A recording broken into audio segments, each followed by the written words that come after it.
Warroottan chaanaala kootiif haarawaa taatan sabskiraayib naaf godhuudhaan maatii naataa natti makamaan isiniin jaa.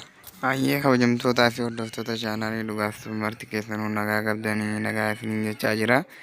Har'a kaniin qabadhee dhiyaadhee dhibee koronaa vaayirasiitiin lammiileen Itoophiyaa 2 du'anii jiru. Kana kaniin qabadhee dhiyaadhee hanga dhumatti na wajjin tura.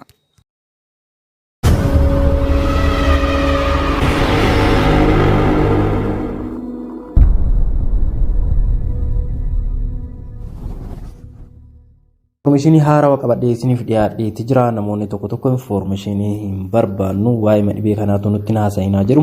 Namoonni tokko ammoo yeroo yerootti waan addunyaan jirtu waan biyyi teenya itti jirtu nu biraan gahaa jiru. Kanaafuyyuu nutis waan addunyaan ittiin jirtu waan biyyi keenya itti jiru isin biraan gahuu keenya itti fuufna jechuudha. Namoonni tokko dhibee kana kan sodaatanis ni jiru. Sodaarraa kan ka'e waa'ee isaa dhagahuu dhabuuni dirqama isaaniitti yookiin ammoo dhagahuu irraa uffa geessaati jiru. Sodaan hin barbaachisu. Wanti nama sodaachisu hin jiru. Of eeggannoo gochuudha. Achi boodatti ammoo du'aa godhachuudha. Kanaafuyyuu baay'een sodaatinaa isin jira. Kanuma wal qabatee yeroo ammaa kanatti lammiileen Itoophiyaa 2 dhibee yeroo kanaatiin qabamanii du'aniitu jiru. Lammiileen kunniin eessatti du'anii Itoophiyaa keessamoo Itoophiyaan alatti waan jedhu isin biraan gahaa turtin keessan hanga dhumaan wajjin haa ta'u. Tolee akkuma beekamu biyya keenya keessatti baay'ee tokko uummanni sodaa keessas kaseenan hin jira. Kan hin dhageenyes hin jira. Waa'ee dhibee kanaatu kan beeknes hin jira jechuudha. Kuni haalata information isaan bira gahaa jiru wal qabateeti. Gama tokkotti waa'ee dhibee kanaayyuu kan dhageenye ni jira jechuudha. Naannoo intarneetii sooshaal miidiyaan kun sirriitti hin hordofamne. Naannoo tokkotti ammoo dhagayeetumaanii dhibeen kun akkam waa'ee isaayyuu kan hin beekne ni jira. Kan tokko kan dhibee kanaayyuu qabame akka hin fayyinetti fudhateetu jira. Kani yoo qabe maal godhaa sadarkaa kamiin gahaa kan jedhu kan beeknes ni jira jechuudha. Kuni waan booda irratti hundinuyyuu beeka yookaan ammoo dhagahuu ta'a jechuudha. Kana wal qabateetiin namooleen du'an kun yookiin ammoo lubbuun isaanii dabre kun Itoophiyaa keessa osoo hin taane biyya biraa keessatti lammiileen Itoophiyaa lamaan kunniin biyya Xaaliyaan keessattidha lubbuun isaanii kan darbe jechuudha.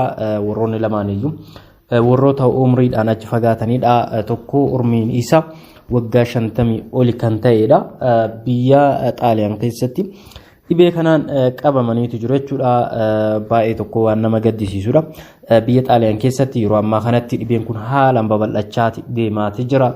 Akka addunyaatitti Chaayinaa fi biyyoota as dura dhibeen kun keessatti babal'achaa dhufe irraa yeroo ammaa kanatti taraa ishee fudhatteeti jirti jechuudha biyyi tuni.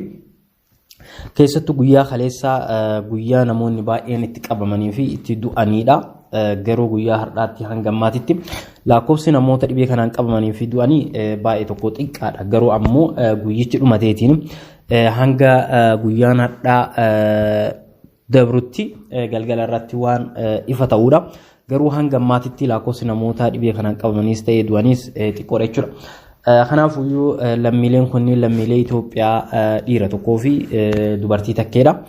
Lubbuun isaanii dabreeti jira jechuudha. Keessattuyyuu namticha hojjetaa biiroo ta'e tokko biyya Xaaliyaan keessatti isaa fi haadha manaa isaa erga qabee booda haati manaa tajaajila argataa jirti. Innis ammoo lubbuun isaa dabreeti jira jechuudha. Akka isaan jedhanitti isas qunnamuu hin dandeenye eega boqate booda hanga ammaas hin geegessine. Warroota lubbuun isaanii dabre kana kan geeggessu nama tokko yookiin nama hanga 4 qofaadha kan eeyyamamuudha. Achi booda ammoo akka dur namoonni baay'een kan geegessanii miti. Dhibee haalaan hamaa ta'e tokko jechuudha. Nama tokko erga boqate booda maatiin isaa kan geegessine yoo ta'u maatiin isaa bootaa sanitti argameetiin nama san kan geegessine yoo ta'e hangam hamaa tokko ta'u agarsiisa jechuudha. Kana jechuun qaama mootummaati warroota lubbuun isaanii dabran kana kan geegessu malee maatii isaanii wanti jedhu tokko illee hin jiru akka walitti hin dhiyaannedha. Namtichaan kun abbaa ijoollee lamaati jechuudha. Biyya Xaaliyaan keessa kan jiraatu ijoollee shamaraa 2 qaba. Haati manaa isaas dhibee kanaaf saaxilamteeti jirti. Garuu ammoo akka isheen dubbattutti inni hojjetaa biiroo haa ta'u malee makiina dhuunfaatiin kan socho'u namoota baay'eenis waliin hin qunnamu. Isheen ammoo baasa akka fayyadamtuudha. Tarii ammoo dhibee kana jalqaba gara maatiitti kan fide na ta'uu danda'a waan jechuu ibsiteeti jirti. Inni guyyaa guyyatti biiroo waan dalagu namoota baay'een waliin qunnamu makiinaa dhuunfaatti kan socho'uudha. Nama wal qunnamee dhibee kana fiduu dhabuu danda'a. Garuu isin yeroo baay'ee baasatti waan fayyadamtuu fi dhibeen kun gama kiyyaan gara maatii keenyaatti dhufuu danda'a kan jedhudha kan keetti. Isheen lammaffaan ammoo guyyaa muraasa duraa yookiin ammoo jumaa muraasa keessatti gara ijoollee ishee Xaaliyaan erga imalte booda dhibee kanaaf saaxilamteeti jirti. Garuu guyyaa kaleessa lubbuun ishee dabriteeti jirti jechuudha. Kanaafuyyuu hanga ammaatitti wanti Itoophiyaa keessatti taa'amaati jiru yookiin ammoo imaltoota garaagaraatti taasifamu biyya keessaa bahu gara biyyaatti deebi'uun akkuma itti fuufetti jira. Fotoowwan boolee irraa bahaati jirani haalaan baay'ee tokko sodaachisaati jiru. Uummanni akka sodaatu taasisaati jira. Shakkiin cimaan uumamaati jechuudha. Kanaafuyyuu of eeggannoo cimaa gochuun barbaachisaadha. Hanga ammaatitti addunyaa kanarratti namoonni lakkoofsaan baay'ee ta'an dhibee kanaan qabamaniiti jiru. 200 jala gahuu gaheeti jira. 187 404 gaheeti jira. Guyyaa har'aa osoo hin dabalanne jechuudha. Kanaafuyyuu biyyoonni inni keessa seenee 162 gahaniiti jiru. Dabalaati deemaati jiran namoonni du'anii 7,000 gahaniiti jiru. 7,478 gahaniiti jirani. Dabalaati deemaati jira jechuudha. Kanaaf eeggannoo cimaa gochuun barbaachisaadha. Keessattuu biyyoota Arabaa keessatti warroonni duraanii sirritti keessatti namni dhibee kanaaf saaxilamu keessatti mul'ate baay'ee tokko dabalaatiin jirani. Hanga ammaatitti garuu ammoo kan sirritti dabalaatii jirtu Suudi Arabiyaadha. Suudi Arabiyaan dhibee kana to'achuudhaaf tattaaffii cimaa gootus garuu ammoo dhibee kanaaf namoonni baay'een saaxilamaati jiru. 133 galteeti jirti. Yeroo isheen namni 5-6 keessatti mul'atu Kuweet 100 akkas turte. Hanga ammaatti 130 Dubaay nama 98dha. Bahareen nama 237dha. Biyyi sadarkaa tokkoffaa irratti argamtu akka biyyoota Arabaa kanneenitti biyya Qaxariidha. Nama 439 geesseeti jirti jechuudha. Haalaan dabaleeti jira biyya tana keessattis. Kanaafuyyuu namni du'ees jiraachuu baatus biyyoota Arabaa keessaa haala kanaan jira jechuudha. Sirriitti dabalaati. Biyyoonni Arabaa wantoota garaagaraa dabarsaniiti jiru. Hanga masgiidatti salaattuu dhoogganiiti jiru jechuudha. Waajjirri mootummaa cufameeti jira. Kana jechuun dhibee kana to'achuudhaaf tattaaffii cimaa godhaa haa jiraattu malee sirriitti daddabalaa dhufaati jira jechuudha. Biyyoota dinagdeen isaanii baay'ee tokko guddaa ta'edha biyyoonni kunniin. Garuu ammoo bakka namni itti wal gahu bakka namni sirriitti baay'atu bootaalee jedhamu hundaa cufaati jiru. Balalliiwwan garaagaraa hin jiru jechuudha dhaabaniiti jiru. Keessattuu Suudi Arabiyaan guyyoota 15 fi gara kamittiyyuu balalluu seenuu fi bahuunis akka hin danda'amne wantoota garaagaraas dhaabbata mootummaa garaagaraa cufteeti jirti. Kana jechuun dhibee silaa to'achuudhaaf garuu ammoo dabalaa deemaati jechuudha. Guyyaa dabalaatiin 133 galteeti jirti jechuudha. Har'aa hangam lakkoofsiisaa ni dabalamu ni hir'ataa wanti jedhu waan itti fufuu ta'a jechuudha. Bahareen akkasumatti dabalaati jira. Biyyi Bahareen waan ajaa'ibaa tokko baafteeti jirti. Namni dhibee kanaan qabame yoo argame sochii garaagaraa yoo kan taasisu taate haala kamiin akka adabamu waan nama ajaa'iba baafteeti jirti. Kanaafis waan isin barbaachisuudha. Viidiyoo biraatiin isin biraan gaha jechuudha. Kuweetis wantoonni isin baaftee baay'ee tokko bareedaadha. Of eeggannoo keessaniif baay'ee tokko cimaa ta'a jechuudha. Kan itti aanu ammoo biyyoota Arabaa keessatti shakkii cimaan uumameeti jira.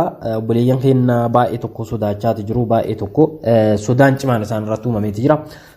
Dhibeen kuni haala inni itti darbuu fi mallattooleen isaa gara utaallootti daba yookiin ammoo akkuma isaati erga jedhamee booda mana keessatti ijoolleen utaalloon qabe ni jira, maatiin ni jira, isaan wal shakku yookiin wal sodaatu. Kuni obboleeyyan keenya irratti hafaati jira yookiin ammoo isaantu tajaajila kennaafiiti jira. Ijoolleen baay'een sodaa cimaa keessa akka seenaniidha kan dubbataati jiranii. Mana keessa yoo xiqqaate namni 2-3 utaalloodhaan qabameeti jira. Kuni isa ta'uu danda'a waan jedhuun sodaa cimaa keessa seenaniiti jiru. Kana jechuun isaanii tajaajila haala kamiin kennamuu akka danda'u mootummaan ifa godheeti jira. Mana keessatti yookiin ammoo ijoollee isaanii maatii isaanii irratti wanta akkanaa yoo kan mul'atu taate qaama mootummaatti beeksisuudha silaa kan isaan irraa eeggamu. Isaan kana hin goone isin akka tajaajila gootaniidhaaf kan isaan taasisaa jiran isin ammoo sodaa cimaa keessa seentaniiti jirtani. Kanaafuyyuu namoota saniin meetira 2 isaan irraa fagaachuun dirqama keessanii utaalloos haa ta'u dhibee bira erga isaanii walitti dhufeenya uumtanii booda sirriitti qulqullina keessanii isaaniini harkaan tuttuquu wantoota garaagaraa irraa fagaachuu qabdan ijoollee xixiqqoo yoo taate ammoo harkaan tuttuquun baay'ee tokko dirqama keessaniidha. Kanaaf haga dandameen of eeggannoo cimaa gochuudha. Ulaagaalee isaa erga beektanii qaama mootummaa beeksisuudha. Garuu ammoo waan san gochuu yoo kan hin dandeenye taate ijoollee isaa ta'uu nama guddaa meetira 2 irraa fagaachuun dirqama. Isaaniin walitti dhufeenya eega uumtanii booda wal tuttuquu irraa fagaachuudha. Meeshaalee isaan itti fayyadaman yookiin ammoo manuma san keessattuu iyyuu meeshaalee garaagaraatti yoo fayyadamtanii afaan funyaanii fi ija keessan tuquun duratti sirriitti harka keessan saamunaan dhiqachuun baay'ee tokko barbaachisaadha. Haala kanaan of eeguudha malee wanti gootan hin jiru wanti sana irra kaa'amu hundinuu dirqama waan ta'eef haala kanaan of eeggannoodha taasisuu kan sanarraa barbaachisu jechuudha. Kaanii ammoo rabbi sinaa eeguu bakkuma jirtanitti infoormeeshiniin kiyya kana fakkaata. Infoormeeshinii biraa haga sin biraan gahutti nagayaan naa tura turtii gaarii isiniif haa ta'u.